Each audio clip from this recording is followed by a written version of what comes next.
విద్య, వైద్యం, సాగు, తాగునీటి లాంటి సమస్యలతో పాటు పలు అంశాలు తమ దృష్టికి వస్తున్నాయన్నారు ఏపీ బీజేపీ చీఫ్ మాధవ్. రాయలసీమలో ఉన్న సమస్యలను కేంద్ర, రాష్ట్ర ప్రభుత్వాలకు దృష్టికి తీసుకువెళ్లి పరిష్కరిస్తామని చెప్పారు. క్షేత్రస్థాయి పర్యటనలతో పార్టీని మరింత బలోపేతం చేస్తానంటున్న పీవీఎన్ మాధవ్తో మా ప్రతినిధి శ్రీనివాస్ ఫేస్ టు ఫేస్ ఇప్పుడు చూద్దాం. బీజేపీ రాష్ట్ర అధ్యక్షుడిగా బాధ్యత చేపట్టిన తర్వాత తొలిసారిగా రాయలసీమలో రాష్ట్ర అధ్యక్షుడు పీవీఎన్ మాధవ్ పర్యటన కొనసాగుతుంది. ఇప్పటికే కడప, నంద్యాల, కర్నూలుతో పాటు అనంతపురం జిల్లాలకి ఇవాళ ఆయన పర్యటన కొనసాగుతున్న పరిస్థితి ఉంది. రేపటితో పర్యటన మొత్తం ముగుస్తుంది. అసలు రాయలసీమ పర్యటన ఎలా జరుగుతుంది, ప్రధానంగా ఆయన క్షేత్రస్థాయిలో గమనించిన అంశాలు ఏందో తెలుసుకునే ప్రయత్నం చేస్తాం. చెప్పండి సార్, మొట్టమొదటిసారిగా మీరు అధ్యక్ష బాధ్యత చేపట్టిన తర్వాత రాయలసీమ నుండి పర్యటన కొనసాగిస్తున్నారు. మీ దృష్టికి వచ్చిన అంశాలు ఏమిటి సార్?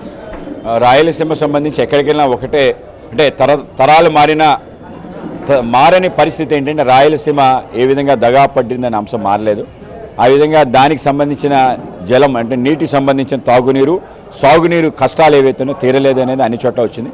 అన్ని చోట్ల కూడా హంద్రీ నీవా సంబంధించిన ఏవైతే కాలువలు ఉన్నాయో దానికి సంబంధించి పూడికి కానీ దాని లైనింగ్ ఏవైతుందో కూలిపోవడం కారణంగా నీటి వృధా అవుతుందని, అలాగే తుంగభద్ర సంబంధించిన కాలువల్లో ఏదైతే అంశం ఉందో లోవర్ లెవెల్ కెనాల్ సంబంధించిన 150,000 ఎకరాలకి సాగునీరు రావాలంటే కేవలం 75,000కి రావటం, అలాగే అనేక గాలేరు నగర్ కానీ సిద్ధేశ్వర అలుగు కానీ ఈ విధమైన సమస్యలు ఏవైతున్నాయో దీర్ఘకాలికంగా పెండింగ్లో ఉండే సమస్యలు పూర్తి స్థాయిలో పూర్తి చేయకపోవడం కారణంగా వచ్చిన సమస్యలని ప్రజలు దృష్టికి తీసుకొచ్చారు. తప్పనిసరిగా రాష్ట్ర ప్రభుత్వం వీటిపైన దృష్టి సారించింది.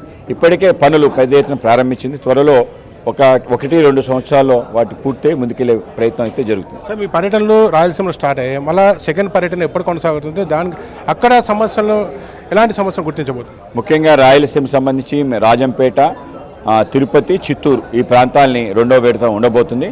ఆ విధంగా రేపు 4వ తారీఖు నుంచి ప్రారంభమై 9వ తారీఖు వరకు ఆ విధంగా పర్యటన ఉండబోతుంది. ఆ విధంగా 5 ఫేజుల్లో రాష్ట్ర వ్యాప్తంగా ప్రతి జిల్లా తిరగాలని చెప్పి అనుకున్నాం. క్షేత్రస్థాయిలో కార్యకర్తలు పార్టీని బలోపేతం చేయడం కూడా తమ ఉద్దేశం అని చెప్తున్న పరిస్థితి ఉంది. చిత్తూరు, తిరుపతి, రాజంపేట లాంటి ప్రాంతాల్లో కూడా 2వ విడతలో తమ పర్యటన కొనసాగిస్తామని చెప్తున్న పరిస్థితి స్పష్టంగా కనబడుతుంది. సుదర్శన్, శ్రీనివాస్, ఎన్టీవీ.